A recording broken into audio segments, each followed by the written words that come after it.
You know, there was a gentleman that tagged me on TikTok because he had, or he has, a bunch of Superduty trucks, and he was getting water in the driver's side floor, and he didn't know where it was coming from. Didn't look like it was coming from a window or anything to that, of that nature. Excuse me, still waking up. Then he says, took it to the dealer, and they found something was leaking behind the driver's side fender, allowing water to get into the structural support and make its way into the inside of the vehicle. Now, I've never seen that. I've never seen that happen. I'm not saying it's not possible, but I've never seen that happen. There is one common area that we often never talk about water leaks come from. What are the common areas? The drains that come down the A-pillar right here, and sometimes they're not connected inside the A-pillar from the factory. That's a leak spot.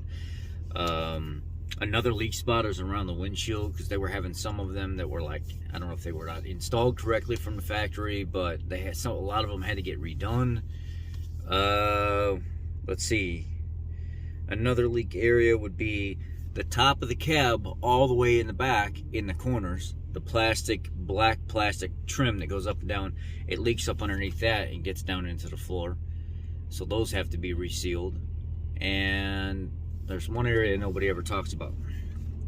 It's a specific area on the Super Duties that we've had problems with, but a lot of people say they fixed water leaks and it ends up coming back because it's overlooked.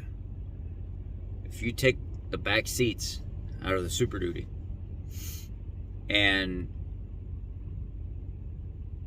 you pull carpet and stuff back, and the back bulkhead carpet and stuff, the material away, and you look in each corners, what happens when you open and close these doors? There's little flaps that open and come back, right? They're supposed to help keep pressure equalized.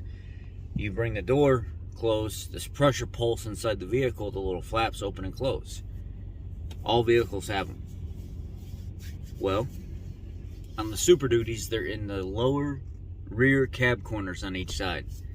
And when those plastic inserts are installed from the factory and they go to push those plastic inserts in, they break the tabs on them that actually hold them up against the cab.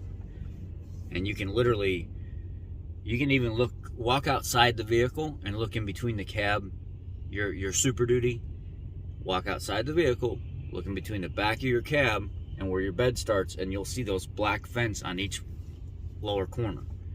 They break, they snap, the tabs snap off. And you know, it's unfortunate, but then the water runs down the back of the cab, gets down where that insert is not sitting up against the cab all the way anymore, and it's just barely sitting forward, leaves a little gap. The water goes in there, falls down the metal into the floor, and it fills up that channel underneath the passenger and driver seat. And then when you get in, you hear, or you're driving, you hear water sloshing around. You pull up the seal plate, just yank it up. Literally, it's just a bunch of metal pressure tabs that hold it in, and you see all the water down in there. And then what ends up happening is it fills up inside that channel so much on the passenger side while you're driving around, while you're taking turns and stuff like that, it will actually start to increase and slosh up on the bottom of that body control module down there, and it'll ruin the body control module. And then you'll need to install a new body control module because of the water leak. Just figured I'd share that with you guys this morning, get you a nice tech tip started right out the gate. I appreciate y'all, love y'all, be blessed, and I hope this has done something for you if you're watching this video in the future, or now maybe you've learned something. Take care.